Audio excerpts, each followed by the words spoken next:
اعوذ باللہ من الشیطان اللعین الرجیم بسم اللہ الرحمن الرحیم الحمد للہ وعلی اہلہا اما بعد فقد قال اللہ الحکیم فی القرآن الکریم وهو اصدق القائلین وقولہ الحق بسم اللہ الرحمن الرحیم وقد نرى تقلب وجهك في السماء فلنولينك قبلة ترضاها صلوات محمد وآل محمد اللهم صل على محمد وآل محمد وجل. میرے تمام سامعین اور ناظرین جو بس یا حسین چینل پہ لائیو فیس بک کے ذریعے ہمیں دیکھ رہے ہیں، آپ سب کی خدمت میں میں حقیر با توقیر مولانا سید محمد علی جعفری جبل پوری عزاخانہ مرحومہ مشن باجی رضا چوک جبل پور سے لائیو آپ کی خدمت میں حاضر ہوں. سب سے پہلے تو آپ کی خدمت میں سلام پیش کرتا ہوں. السلام علیکم ورحمۃ اللہ وبرکاتہ. حاضرین اور سامعین، جیسا کہ کل سے ہمارے پیج پہ باقاعدہ پوسٹر کے ذریعے اعلان چل رہا تھا کہ آج جمعۃ الوداع یعنی کہ 28 رمضان المبارک، اسے ہم یوم القدس کے حوالے سے ہم اس پہ گفتگو کریں گے اور یوم القدس کی اہمیت و ضرورت کو ہم بیان کریں گے. انشاءاللہ پوری گفتگو ہماری آدھے گھنٹے کی جو تقریر آپ کے درمیان ہوتی ہے وہ انشاءاللہ ہوگی اور ہم اسی پر آئیں گے. لیکن اس سے پہلے ہم تمام حضرات سے گزارش کرنا چاہتے ہیں کہ آپ کی بہت محبتیں ہمیں ملی ہیں اور میں بہت شکر گزار ہوں، بے حد، بے انتہا، بے پناہ، جتنا اللہ اور اس کے رسول اور اہل بیت علیہ السلام کا شکریہ ادا کروں. آپ بھی کہیں نہ کہیں شکریہ کے اور دعاؤں کے مستحق ہیں، اور ہم نے مسلسل یہ پروگرام 7 رمضان سے عظمت ماہ رمضان رکھا ہی اس لیے تھا چونکہ پوری دنیا لاک ڈاؤن کے زیر اثر ہے، آپ حضرات گھروں میں قید ہیں، مسجد جا نہیں سکتے، تو ہدایت کی ایک سبیل پیدا ہو جائے کہ آپ اپنے اپنے گھروں میں بیٹھ کر روزانہ کے پیش آنے والے مسائل اور رمضان المبارک کی عظمت سے واقف ہو جائیں. اور قابل مبارکباد ہے جناب مزمل صاحب، ان کے ساتھی، کہ انہوں نے اپنے چینل بس یا حسین پر ہمیں لائیو دکھایا اور ہم سے جو خدمت بن سکی وہ ہم نے حتی المقدور اور حتی الامکان آپ تک پیش کرنے کی کوشش کی. حضرات، میں پھر ایک بار آپ سے معتبانہ گزارش کروں گا کہ جنہوں نے اب تک ہمارے اس چینل کو جو ہے وہ سبسکرائب نہیں کیا ہے وہ برائے کرم کر لیں، اور فیس بک پہ بھی ہمیں دیکھا کریں، اور دوسرے دن یہی تقریر یوٹیوب پہ بھی آ جاتی ہے تو آپ اس میں بھی دیکھا کریں، اور اس میں ہمارے اس چینل کو اسی نام سے ہے بس یا حسین، تو آپ اسے سبسکرائب کر دیا کریں تاکہ ہمیں 1000 جو ہے وہ سبسکرائبر مل جائیں. تو انشاءاللہ ہم اپنا آئندہ جو بھی ہم پروگرام کریں گے 1000 سبسکرائب ملنے کے بعد تو ہم فیس بک پہ تو چلائیں گے، اس کے ساتھ ساتھ ہم یوٹیوب پر بھی لائیو لوگوں کو پروگرام دکھا سکیں گے، نشر کر سکیں گے. حضرات، جیسا کہ اعلان تھا، آج کا دن جو آپ نے گزارا ہے یہ جمعۃ الوداع، رمضان المبارک کا آخری جمعہ. یقیناً جو عبادت کا حق تھا وہ ہم ادا نہ کر سکے، اور جتنی رحمتیں ہمیں حاصل کرنا تھا رمضان مبارک کی وہ ہم کر نہ سکے. اس کی وجہ کورونا کی بیماری اور اس کے ساتھ ساتھ یہ لاک ڈاؤن. ہم چاہ کر بھی مسجدوں میں جا نہ سکے، لیکن بڑے خوش نصیب ہوں گے وہ لوگ، اور آیت اللہ العظمیٰ مرجع علی قدر حضرت خمینی، حضرت خامنائی صاحب رحمۃ اللہ علیہ نے، خامنائی صاحب نے بھی یہ فرمایا تھا کہ اگر اتنی آسانیوں کے بعد کہ جب آپ گھر میں ہیں اور کوئی کام نہیں، کوئی دھندا نہیں، نہ آفس جانا ہے نہ دکان جانا ہے، اس کے بعد بھی اگر ہم عبادت نہ کر سکے پھر اس کا مطلب یہ کہ ہمارے قلب پہ مہر لگ گئی ہے۔ حضرات یہ 2-4 جملے معترضہ تھے جو میں نے آپ کی خدمت میں پیش کیا۔ آئیے جو آیت میں نے پڑھی ہے پہلے اس پہ روشنی ڈالوں۔ ارشاد ہوتا ہے قد نرى تقلب وجهك في السماء فلنولينك قبلة ترضاها، کہ میرے حبیب جب آپ نے منقلب مضطرب پریشان حال چہرے سے آسمان کی طرف دیکھا تو آپ کے چہرے کے اس محلال کو آپ کا رب برداشت نہ کر سکا۔ قد نرى تقلب وجهك في السماء، اے میرے حبیب جب آپ نے درد آلود نظروں سے اور کرب آلود چہرے سے آسمان کی طرف دیکھا، فلا نولینک قبلۃ ترضاها، اے حبیب ہم نے فوراً قبلے کو بدل دیا تاکہ آپ ہم سے راضی ہو جائیں۔ عزیزان محترم، ہم اور آپ جو عبادت کرتے ہیں وہ قربتاً اللہ، یعنی اللہ سے قریب ہونے کے لیے، اللہ کو راضی کرنے کے لیے۔ ہم نماز پڑھتے ہیں تاکہ اللہ ہم سے راضی ہو جائے، ہم روزہ رکھتے ہیں تاکہ اللہ ہم سے راضی ہو جائے، ہم قرآن کی تلاوت کرتے ہیں تاکہ اللہ ہم سے راضی ہو جائے، ہم اپنی زندگی کی کمائی ہوئی رقومات سے ایک موٹی رقم خرچ کر کے حج کو جاتے ہیں تاکہ اللہ ہم سے راضی ہو جائے، ہم زکوٰۃ ادا کرتے ہیں تاکہ اللہ ہم سے راضی ہو جائے، ہم مستحقین کی مدد کرتے ہیں تاکہ اللہ ہم سے راضی ہو جائے، ہم ماں باپ کا احترام کرتے ہیں تاکہ اللہ ہم سے راضی ہو جائے، ہم اپنے بچوں کو اچھی تعلیم دیتے ہیں تاکہ اللہ ہم سے راضی ہو جائے۔ یعنی زندگی کے ہر مرحلے پر ایک ایک چیز میں ہمارے پیش نظر یہ ہوتا ہے کہ معبود کی رضا ہم سے ہو جائے، معبود ہم سے راضی ہو جائے، اللہ کی رضا ہمیں حاصل ہو جائے۔ یعنی پوری دنیا مل کر جسے راضی کرنا چاہتی ہے اسے رب العالمین کہتے ہیں، اور خود رب العالمین جسے راضی کرنا چاہتا ہے اسے محمد مصطفیٰ کہتے ہیں۔ ایک صلوات پڑھیے پر محمد و آل محمد، اللہم صلی علی محمد و آل محمد وعجل فرج۔ حضرات،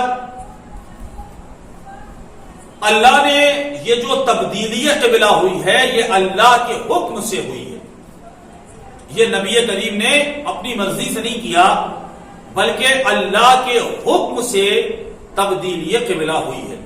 آج جمعۃ الوداع تھا، رمضان المبارک کا آخری جمعہ، اسے امام راحل روح اللہ خمینی رہبر انقلاب ایران، انہوں نے اس دن کو یوم القدس کا نام دیا تھا کہ آپ اس دن جو ہے وہ یوم القدس بنائیں، اور فلسطین میں جو مسلمانوں کے اوپر ظلم و بربریت ہو رہی ہے، تو جو تشدد ہو رہا ہے اس کے خلاف آپ آواز احتجاج بلند کریں، گھروں سے باہر نکلیں اور بازوؤں پہ کالی پٹی باندھیں اور لوگوں کو بتائیں کہ مسلمانوں کے ساتھ فلسطین میں کیا ہو رہا ہے۔ ایک آسان سی بات میں آپ کو بتاؤں، اگر کسی کے گھر میں آگ لگ گئی، خدا نہ کرتا، اور اس میں اتنی طاقت نہیں ہے کہ وہ شدید آگ کو بجھا سکے،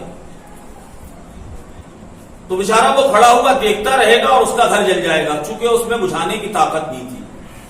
تو بجھانے کی طاقت اس میں نہیں تھی ٹھیک، لیکن وہ دوسروں کو بتا تو سکتا ہے کہ میرے گھر میں آگ لگی، زبان پہ تو کوئی پہرا نہیں ہے، وہ لوگوں کو باخبر تو کر سکتا ہے، بتا تو سکتا ہے کہ ہمارے گھر میں جو ہے وہ آگ لگی۔ تو اسی طرح تمام مسلمانوں، فلسطین میں مسلمانوں پہ ظلم کی انتہا کر رہا ہے اسرائیل ملعون، تو ہم کچھ نہیں کر سکتے تو کم سے کم اس کے خلاف آواز تو اٹھا سکتے کہ ہم اس ظلم کے خلاف ہیں، ہم ظالم کے خلاف ہیں۔ چونکہ عزاداری امام حسین ہمیں یہی پیغام دیتی ہے کہ ہم مظلوم کے حامی ہیں اور ظالم کے مخالف ہیں، یہی ہے عزاداری امام حسین کا مقصد۔ اب یہ پورا جو معاملہ ہے ظاہر ہے اسے یاد رکھ پانا تو بڑا مشکل ہے، اس لیے ہم اپنے ناظرین کو بتائیں گے تفصیل کے ساتھ کہ یہ بیت المقدس جسے مسجد اقصی کہا جاتا ہے، بیت المقدس اس کا دوسرا نام مسجد اقصی بھی ہے، اور مسجد اقصی ہی سے حضور سرور کائنات کو معراج ملی تھی، نبی کریم مسجد اقصی ہی سے گئے تھے معراج کرنے کے لیے۔ اور جو قرآن نے نبی کریم کی معراج کے سفر کا ذکر کیا ہے تو اللہ نے بھی یہی کہا ہے کہ پاکیزہ ہے وہ ذات جو لے گئی اپنے عبد کو راتوں رات مسجد حرام سے مسجد اقصی کی جانب. سبحان الذی اسری بعبدہ لیلا من المسجد الحرام الی المسجد الاقصی.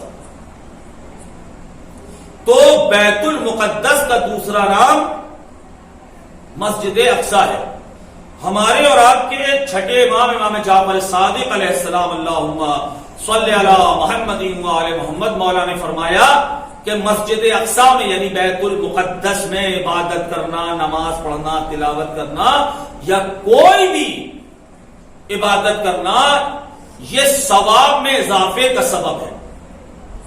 ثواب میں اضافے کا سبب ہے. اب ثواب میں اضافہ کیا ہوتا ہے یہ میں 2 لمحے میں آپ کو سمجھا دوں. آپ گھر میں نماز پڑھ رہے ہیں تو 2 رکعت کا ثواب 2 رکعت ہے.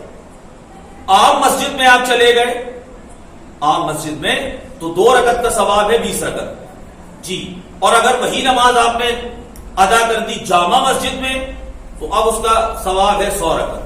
اور اگر آپ چلے گئے خانہ کعبہ میں آپ نے ادا کر دی، رسول اللہ کے روضے پہ آپ نے ادا کر دی، جناب امیر علیہ السلام کے روضے میں ادا کر دی، یا کسی معصوم کے روضے میں ادا کر دی، یا کربلا معلی میں جا کر کے ادا کر دی، تو عزیزان محترم پھر اس کے ثواب کی کوئی انتہا نہیں رہتی.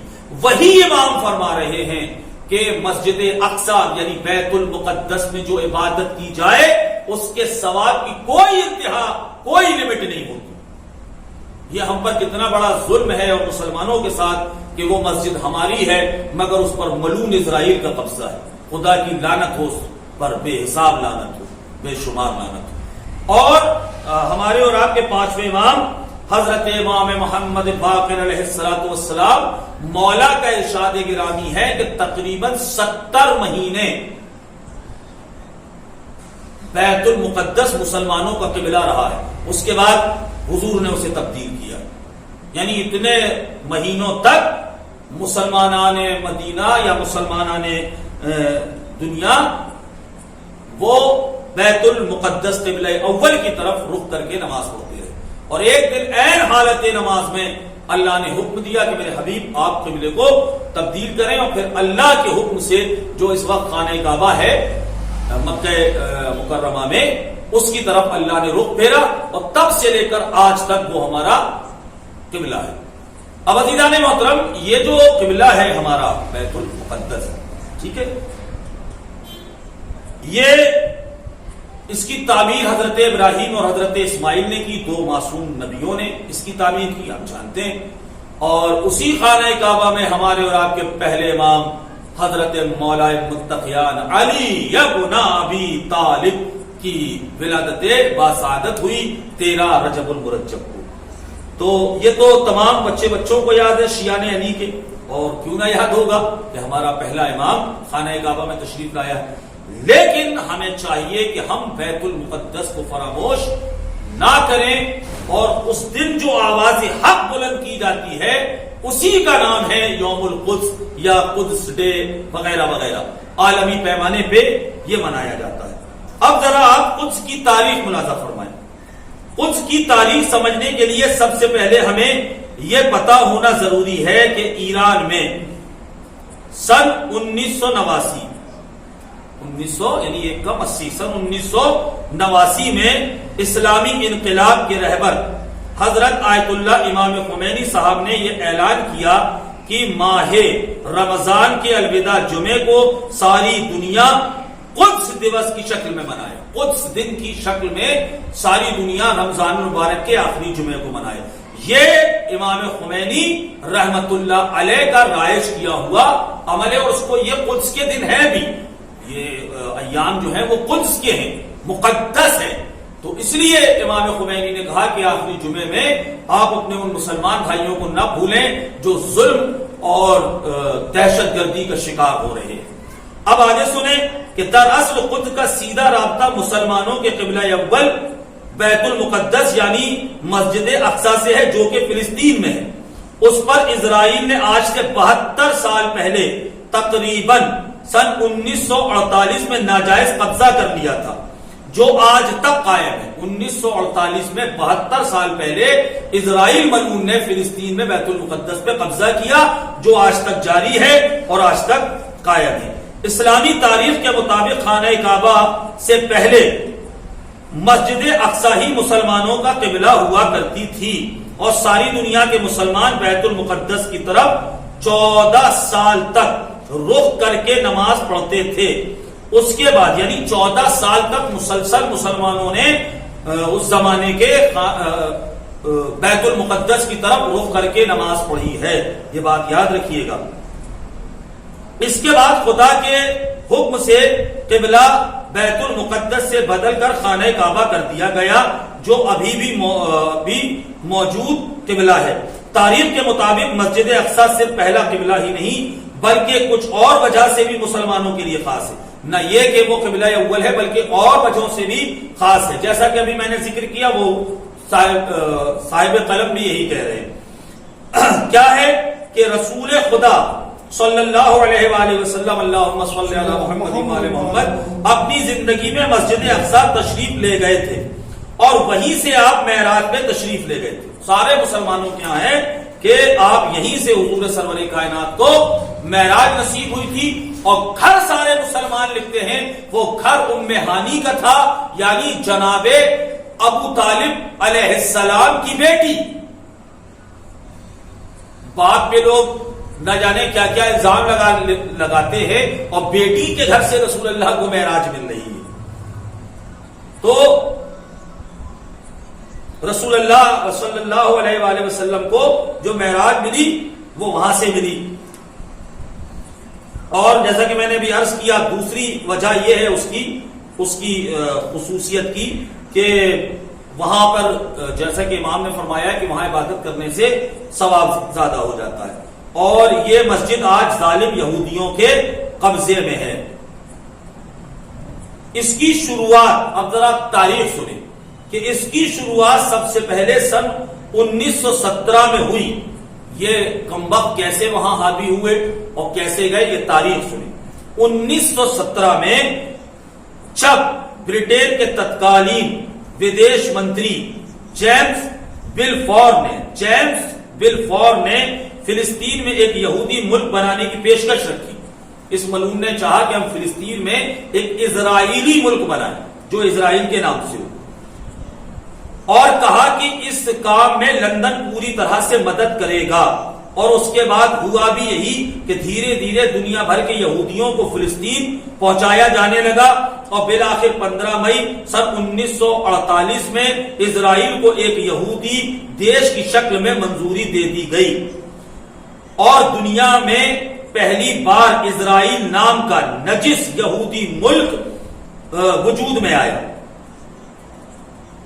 اب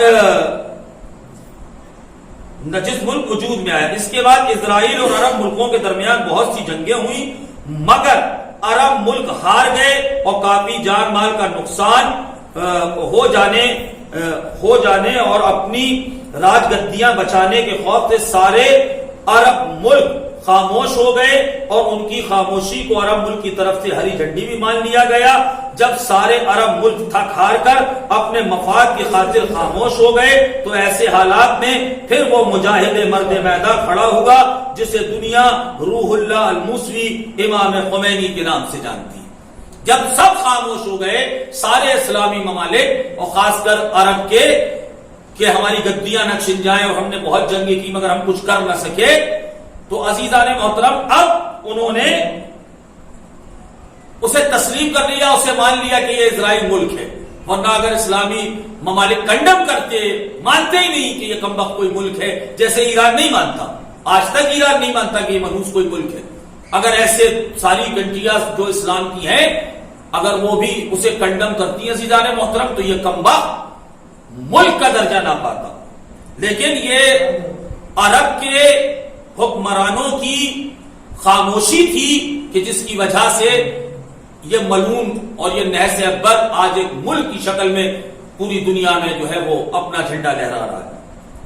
تقریباً سن 1989 میں امام خمینی صاحب نے ناجائز اسرائیلی حکومت کے مقابلے میں بیت المقدس کی آزادی کے لیے ماہ رمضان کے آخری الوداع جمعے کو یوم القدس کا نام دیا اور اپنے پیغام میں آپ نے یہ اعلان کیا کہ تقریباً سبھی ملک اور عرب حکومتوں کے ساتھ ساتھ پوری دنیا کو اسرائیلی فتنے کے بارے میں آگاہ کیا جائے اور ساری دنیا کے مسلمانوں سے اپیل کی جائے کہ وہ اس ناجائز قبضے کے خلاف آپس میں ایک جٹ ہو جائیں اور ہر سال رمضان کے الوداع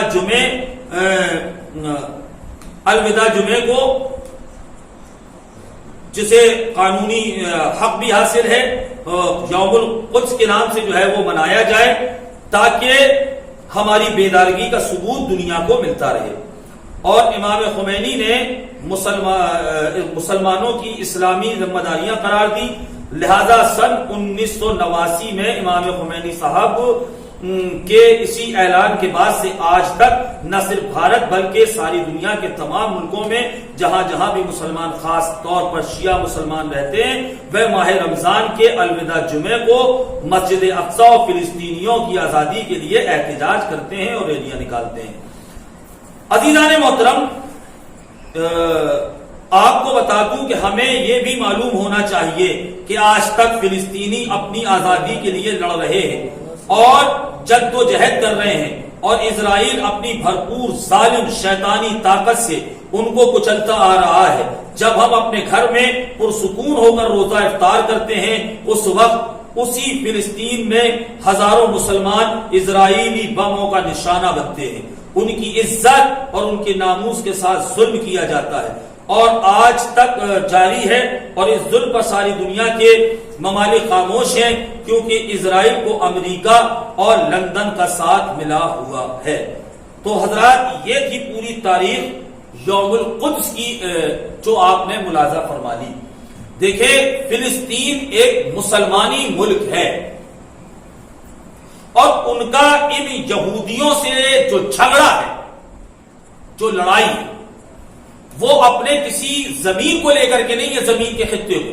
کوئی باغ کی لڑائی نہیں ہے یا کسی کھیت کی لڑائی نہیں ہے کہ مسلمان کہیں ہمیں اس سے کیا لینا دینا، وہ ان کی اپنی ذاتی مسئلہ ہے، ان کی اپنی پرابلم ہے. عزیزان محترم، یہ ہماری غیرتوں کا مسئلہ ہے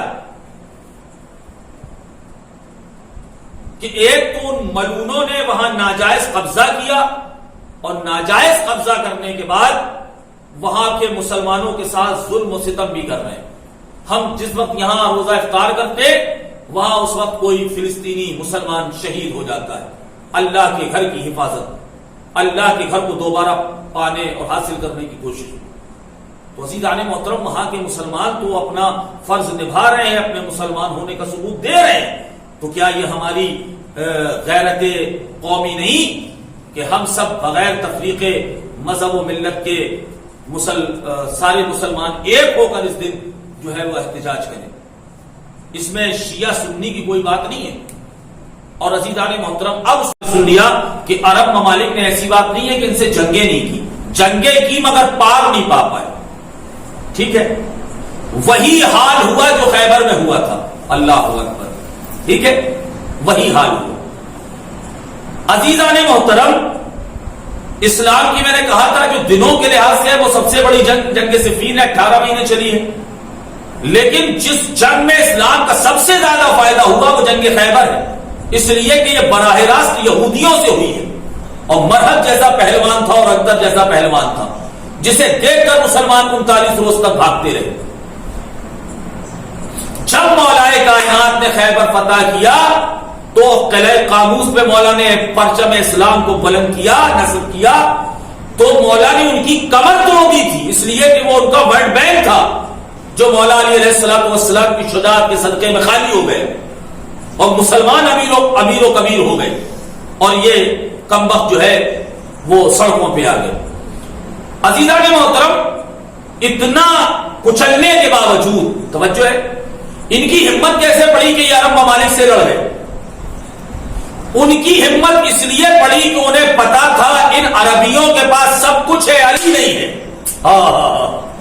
انہیں پتا تھا کہ ان کے پاس سب کچھ ہے مگر علی نہیں ہے.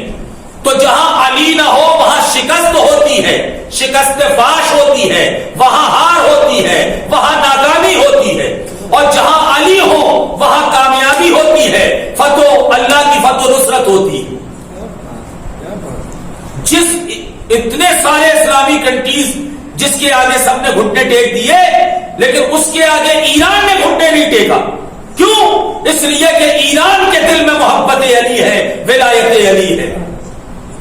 علی کا ایک غلام ان کی راتوں کی نیند اڑائے ہوئے ہے، جسے علی حیدر خامنائی کہا جاتا ہے، حیدر علی خامنائی کہا جاتا ہے. ایک مرد مومن نے ان کی راتوں کی نیندوں کو جاگ رکھا ہے. کیوں؟ اس لیے کہ ایرانیوں کو ہی پتا ہے یہ وہی ملعون ہے جنہیں ہمارے مولا نے زیر کیا تھا. تو نام علی میں آج بھی یہ تاثیر اور طاقت ہے کہ ہم اس کا نام لے کر اور حیدر حیدر کے نعرے لگا کر اور یا علی کی صدائیں بلند کر کے انشاءاللہ اسرائیل میں بھی اسلام کا پرچم لہرا سکتے ہیں، جیسے مولا کائنات علیہ السلام نے قلعہ قابوس میں اسلام کا پرچم لہرایا تھا. اس میں اور عزیزان محترم یہ یہودی یہ بڑے ناپاک بڑے نجس ہوتے ہیں کمبخت. ان کے بارے میں قرآن یہ کہتا ہے، قرآن نے ان کی 3 صفتیں بیان کی. پہلی صفت کہ یصدون عن سبیل اللہ، یہ اللہ کے راستے سے روکتے ہیں. اگر کوئی انسان اللہ کے راستے کی طرف جا رہا ہے تو یہ کمبخت اس میں حائل ہو جاتے ہیں، روکتے ہیں. اور دوسرا کہ یہ اپنے کیے ہوئے وعدے کو کبھی پورا نہیں کرتے. جی یہ اسرائیلی فکر ہے میرے دوستوں کہ وعدے جھوٹے سچے جیسے چاہے بس کرتے چلے جاؤ، پورا اپنے کو ایک بھی نہیں کرنا ہے. اور انہوں نے 3 قبیلوں نے رسول اللہ سے بھی معاہدے کو توڑا تھا کہ جس کی وجہ سے جو ہے وہ جنگ ہوئی، ورنہ رسول اللہ نے کوئی پہل نہیں کی ہے جنگ خیبر میں، بلکہ ان کمبختوں نے اپنے پیمان کو اپنے کیے ہوئے وعدوں کو توڑا تھا، جس کی وجہ سے ان کی اوقات انہیں یاد دلانا ضروری تھا. اور سب سے بہترین فارمولہ ان کمبختوں کا یہ ہے اسرائیلیوں کا کہ لوگوں میں پھوٹ ڈالو اور حکومت کرو. آج جو یہ اسلام اتنے فرقوں میں بٹ گیا، اس کے پیچھے صرف یہودیت کار فرما ہے. شیعہ، سنی، بریلوی، دیوبندی، وہابی، اور اب شیعوں میں بھی کئی فرقے ہوتے چلے جا رہے ہیں، اخباری اور ملنگی اور پھلنگی اور یہ ساری چیزیں. کیوں؟ اس لیے کہ انہیں ڈر تھا مرجعیت سے. ایک مرجعیت سے انہیں بڑا ڈر تھا، اور وہ جانتے تھے کہ جب تک ہم مرجعیت کے حصار میں رہیں گے تو وہ ہمارا بال بھی کا نہیں کر پائیں گے. اس لیے انہیں مرجعیہ، میں آپ کو بڑے آسان طریقے سے سمجھاؤں. ایک شخص تھا، اس کے پاس بکریوں کا ایک گلہ تھا، یعنی بہت ساری بکریاں پلی ہوئی تھی،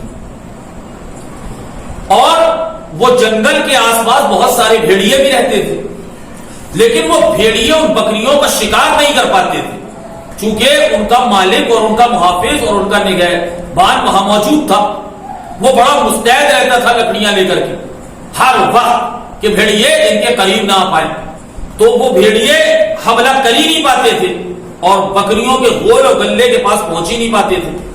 اب ایک دن سارے بھیڑیوں نے مل کر ایک میٹنگ کی کہ بھائی ایسے تو ہم بھوکے مر جائیں گے، شکار ہاتھ ہی نہیں آئے گا، اور ہم اگر اس کو شکار کرنے جائیں گے تو ہم خود شکار ہو جائیں گے، اس لیے کہ وہ ان کا نگہبان وہاں موجود ہے، وہ ہمیں مار ڈالے گا. تو کہا اب کیا کیا جائے؟ تو جب کچھ بکریاں چلنے کے لیے گئی تو انہوں نے ایک آواز بلند کی، ہمیں آزادی دو، ہمیں آزادی دو. اور ان بکریوں کو انہوں نے وہ چاہتے ایک آواز سی انہوں نے بلند کی، مطلب سامنے نہیں آئے ورنہ بکریاں دیکھ کے ڈر جاتی، بس صرف آواز انہوں نے بلند کی کہ ہمیں آزادی چاہیے، ہمیں آزادی چاہیے، ہمیں آزادی چاہیے، ہمیں 4 دیواری میں نہیں رہنا، بھلو آپ کھانا دے رہے ہو، دانا دے رہے ہو، ہمیں جنگل میں خوب گھومنا ہے اور جہاں چاہے اپنی مرضی سے جائیں، جہاں چاہے اپنی مرضی سے آئیں، اور جو چاہے وہ اپنی مرضی سے کریں. یہ ایک نعرہ دیا ان بھیڑیوں نے. اور کچھ بکریوں جب وہ نعرہ سن کے آئی تو انہوں نے اور جو غول میں تھے ان کو بولے سنایا، تو سب کہنے لگی ہاں بات تو صحیح ہے کہ ہم کیوں بولو، یہ ہمیں کھانا دیتا ہے، دانا دیتا ہے، پانی دیتا ہے، سب کچھ، مگر ہم قید کیوں رہے؟ اس نے ہمیں قید کر رکھا ہے. اور وہ بکریاں یہ نہیں سمجھ رہی تھی کہ اس نے ہمیں قید نہیں کر رکھا ہے بلکہ ہماری حفاظت کر رہا ہے. اب عزیزان محترم مسئلہ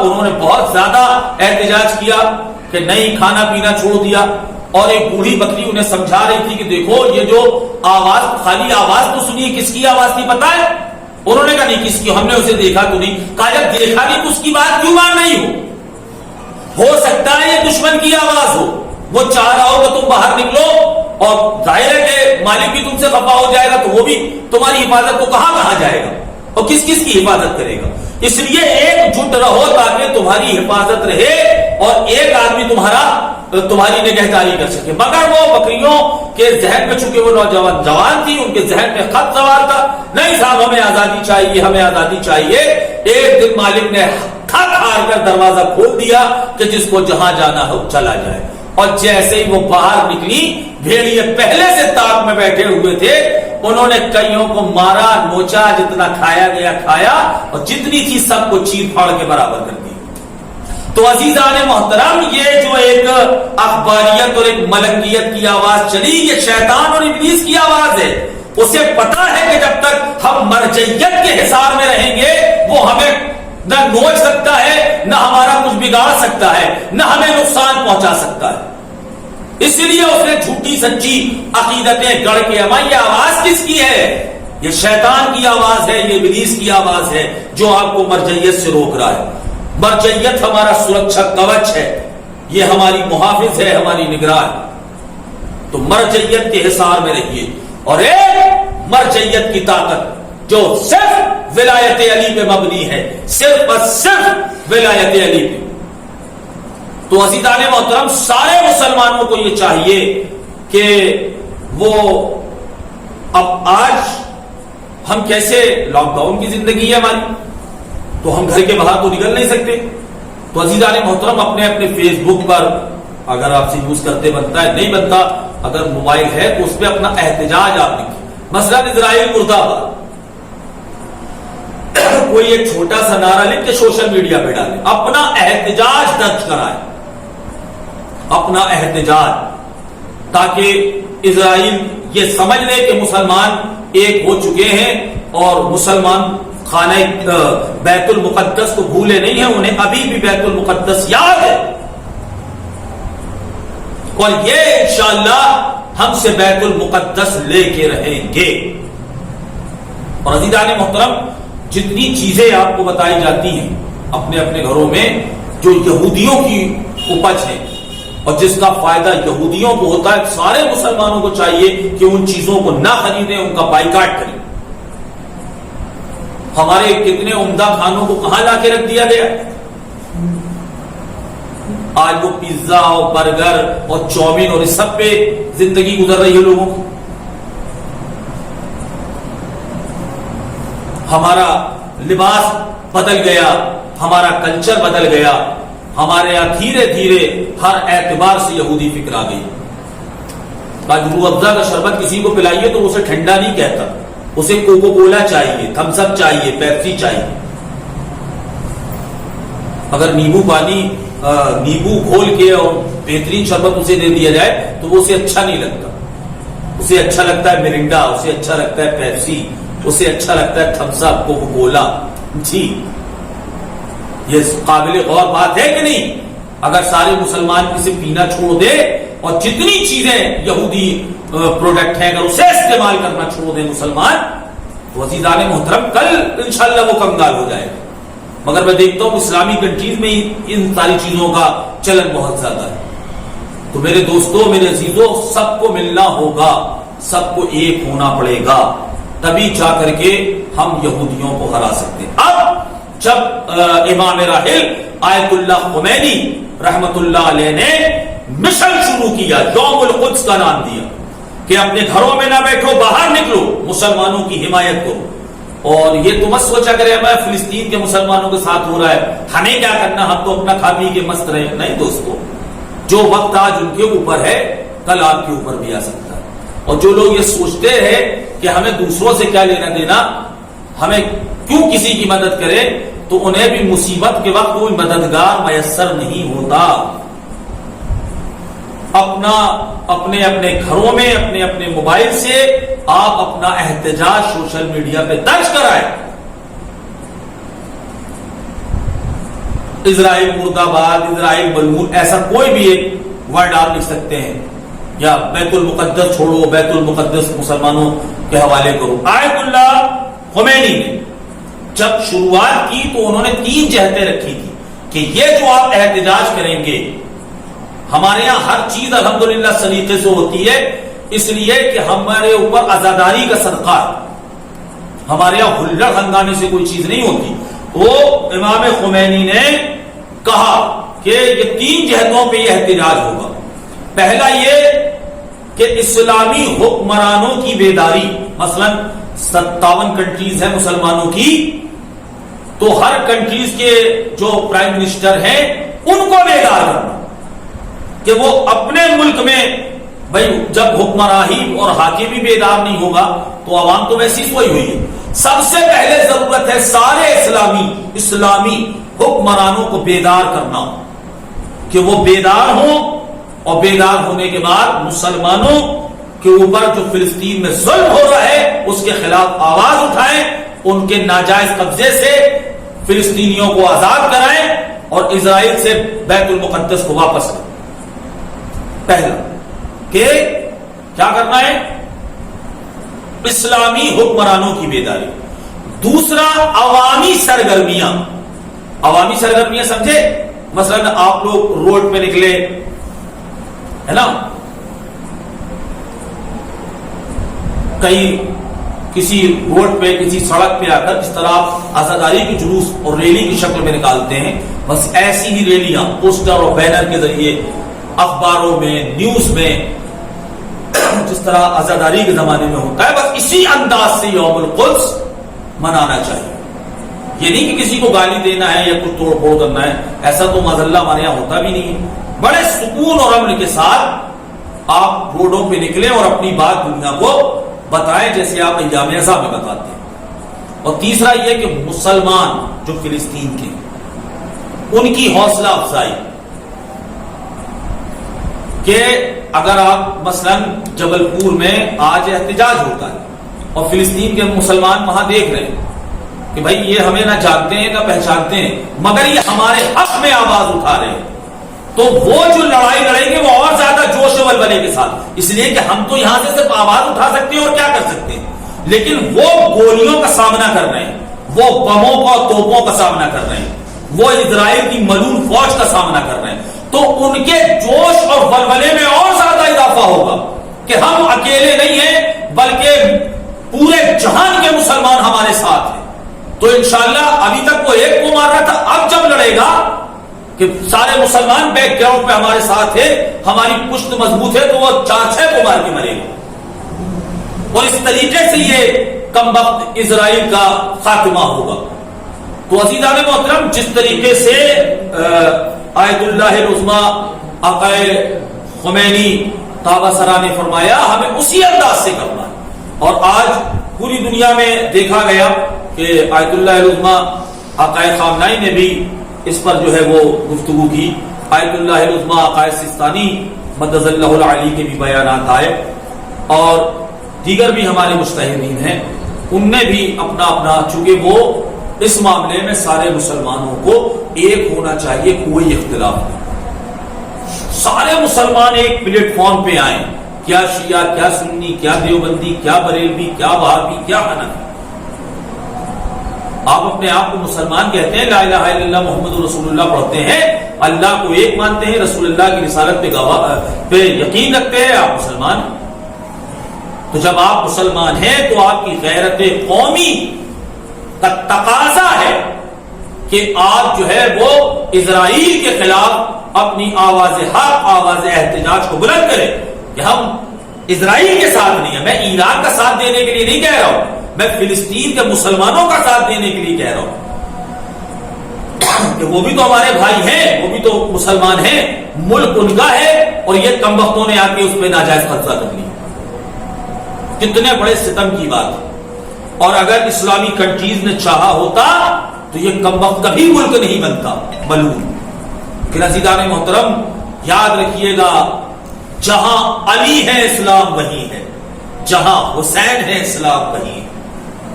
دین اور شریعت کے محافظ کا نام حسین ہے، دین و شریعت کے نشر کرنے والے کا نام علی بن ابی طالب۔ اگر ولایت علی ہوگی تو انشاءاللہ کامیابی ہوگی، اور اگر ولایت علی نہ ہو تو نمازوں کا کتنا بھی ڈھیر کیوں نہ ہو، بڑے بڑے سجدوں کے نشان کیوں نہ ہو، لاکھ رٹ جائیے قرآنوں کو اور مر جائیے خانہ کعبہ میں جا کر، مگر کچھ حاصل نہیں ہو۔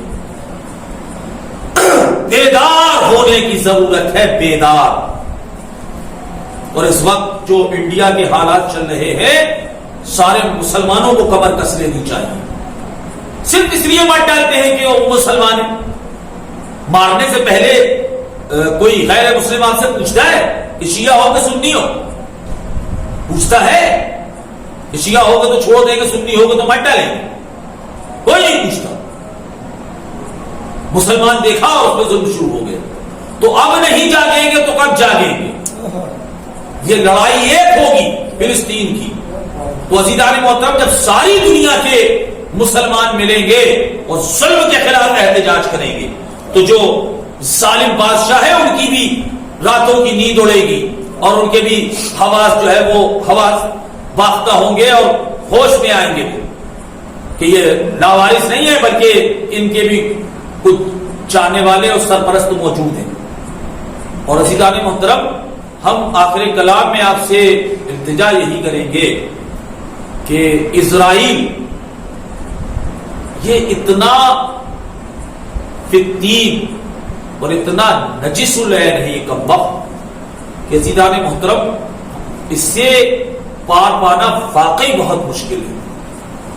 ان ملونوں کا علاج صرف ذوالفقار ہے، بس ذوالفقار۔ اس لیے اللہ کی بارگاہ میں، اللہ کے حضور میں ہر عبادت کے بعد دعا کیجئے، اے پروردگار مالک ذوالفقار کو بھیج دے، اے پروردگار صاحب ذوالفقار کو بھیج دے، اے پروردگار خون علی کو بھیج دے، اے اللہ فرزند زہرا کو بھیج دے، اے اللہ فرزند مصطفیٰ کو بھیج دے، اے اللہ اہل بیت کی آخری فرد کو بھیج دے، تاکہ وہ ذوالفقار لے کر کے آئے اور پوری دنیا سے ظالموں کو نیست و نابود کر دے اور اس دنیا کو عدل و انصاف سے بھر دے۔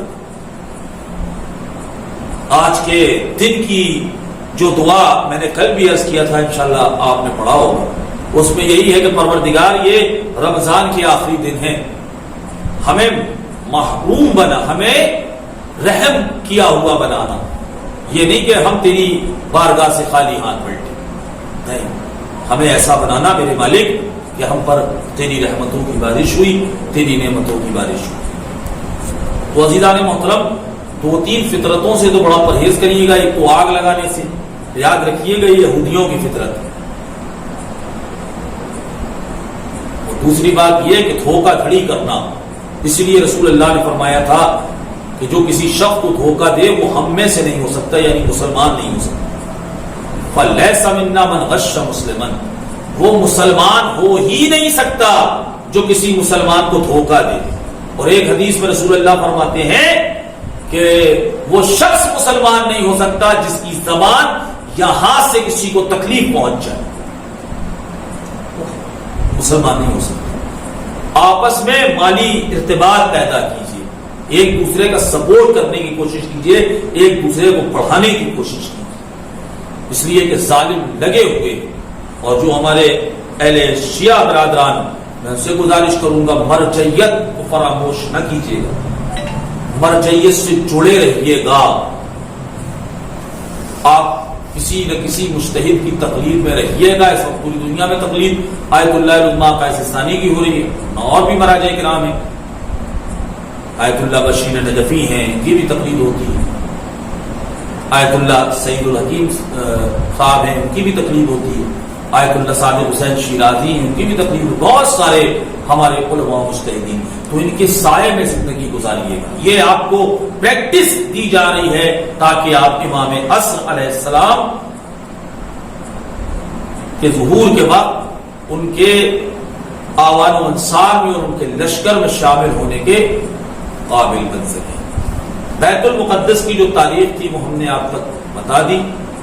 جنہوں نے اب تک اپنا احتجاج درج نہیں کرایا ہے، برائے کرم آپ اپنا احتجاج لکھ کر فیس بک پر، یوٹیوب پر، سوشل میڈیا پہ آپ ڈالیں تاکہ یہودیوں تک ہماری آواز پہنچے کہ ہم سوئے نہیں ہیں، ہم جاگ رہے ہیں، ہم جاگ رہے ہیں، ہم بیدار ہیں، اور ہم بیت المقدس کو بھولے بھی نہیں ہیں۔ یہ نہ سوچنا کہ ہم نے بیت المقدس کو فراموش کر دیا، اور انشاءاللہ وہ دن بھی قریب آئے گا، جیسا کہ آیت اللہ خامنائی نے فرمایا بھی ہے کہ اللہ کی تقدیر یہ ہے کہ اسی صدی کے نوجوان جو ہے وہ انشاءاللہ بیت المقدس کو آزاد ہوتا ہوا دیکھیں۔ بیت المقدس کی آزادی کے لیے دعا کیجئے، اور شیعوں سے گزارش ہے کہ آپ حضرات یہ بھی دعا کریے کہ پروردگار بیت المقدس کے ساتھ ساتھ مصطفیٰ کی ایک لوتی شہزادی حضرت زہرا سلام اللہ علیہا جو دھوپ میں بیٹھی ہوئی ہے، اے پروردگار اس کا روضہ بھی جلد از جلد تعمیر ہو، ہم اپنی آنکھوں سے شہزادی کونین کا روضہ بھی ویسے ہی جگمگاتا دیکھیں جیسے مولا کائنات کا ہے، جیسے مولا حسین کا ہے، جیسا رسول اللہ کا ہے۔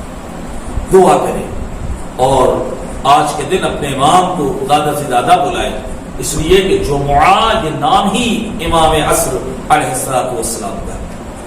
زیادہ سے زیادہ آپ اپنی مناجات میں امام سے تمسک اختیار کریں۔ حضرات یہ تھی کچھ تاریخیں جو ہم نے آپ تک بتا دی، اور انشاءاللہ خاموش نہیں بیٹھیں گے بلکہ اپنا احتجاج فیس بک پہ، یوٹیوب پہ جیسے بھی ممکن ہوگا آپ اپنا احتجاج درج کرائیں گے۔ حضرات بس کل کی ایک رات اور رہ گئی ہے جس میں ہم رمضان المبارک کی آخری رات، جس طرح اس پروگرام یوم القدس کا اعلان ہم نے اپنے پیج پہ کیا تھا، اسی طرح کل کی رات کا بھی اعلان ہم انشاءاللہ ڈال دیں گے۔ کل ہمارا آخری پروگرام رہے گا، اور اس سلسلے کا انشاءاللہ اپنی زندگی رہے گی تو ہم وقتاً فوقتاً حاضر خدمت ہوتے رہیں گے، اور آپ سے پھر ہم گزارش کریں گے کہ ہمارے اس چینل کو آپ لائک کر دیں اور شیئر ضرور کیا کریں۔ آپ اس سے واقعی ویوز ماشاءاللہ بہت زیادہ بڑھ جاتے ہیں، تو آپ شیئر ضرور کیا کریں، لائک کیا کریں تاکہ آپ بھی ثواب کے مستحق ہو جائیں۔ اب جاتے جاتے میں پہلے تو 4 مصرے اپنی ساری تقریر کو سمیٹتے ہوئے صرف 4 مصرے مزمل صاحب کی فرمائش پر آپ کی گوش گزار کر دوں کہ روب اس کا اور نہ اس کا دبدبا رہ جائے گا۔ سارے مسلمان آمین بولیں گے کہ روب اس کا اور نہ اس کا دبدبا رہ جائے گا، خودکشی ہم نے کیا ہے سب سے یہ کہہ جائے گا، خودکشی ہم نے کیا ہے سب سے یہ کہہ جائے گا، تو ایک چلو اگر پانی مسلمہ پھینک دے، ایک چلو اگر پانی مسلمہ پھینک دے، 7 امریکہ کے اسرائیل بھی بہ جائے گا انشاءاللہ تعالی والمستعان، 7 امریکہ کے اسرائیل بھی بہ جائے گا۔ تو حضرات ہم نے چونکہ آپ سے کہا تھا کہ ہمارے اس پروگرام کے آخر میں ہم نے سورہ فاتحہ کی گزارشیں بھی کی ہیں۔ حیدر رضا صاحب ہیں راجمندری سے، انہوں نے اپنی والدہ کے لیے گزارش کی ہے، ان کی والد کے لیے کہ نجم الحسن ابن مرحوم مرزا حسن احمد علی صاحب کولکتہ سے ہیں، انہوں نے ہم سے گزارش کی ہے اپنی دادی کے لیے مرحومہ مریم بیگم بنت گوہر علی، مریم بیگم بنت گوہر علی، اور سید علی ابن قدرت علی، اور مختار علی صاحب ہیں گجرات سے کہ جنہوں نے گزارش کی ہے سید علی ابن قدرت علی۔ 3 فاتحہ آپ کو پڑھنا ہے، سید علی ابن قدرت علی، مرحومہ مریم بیگم بنت گوہر علی، اور مرحوم نجم الحسن ابن مرحوم مرزا حسن۔ اللہم صلی علی محمد۔ بسم اللہ الرحمن الرحیم، الحمدللہ اهدنا الصراط المستقيم صراط الذين أنعمت عليهم غير المغضوب عليهم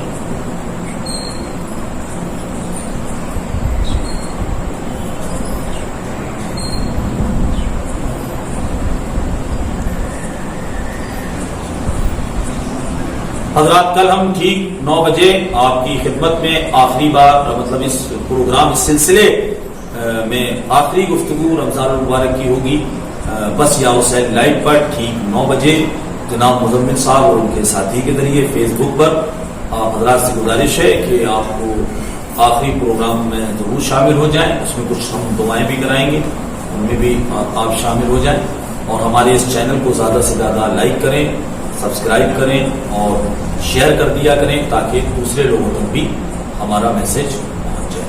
کل انشاءاللہ ٹھیک 9 بجے بس یا حسین لائیو پر حاضر خدمت ہوں گے. تب تک کے لیے مجھ حقیر با توقیر سید محمد علی جعفری کو اجازت دی.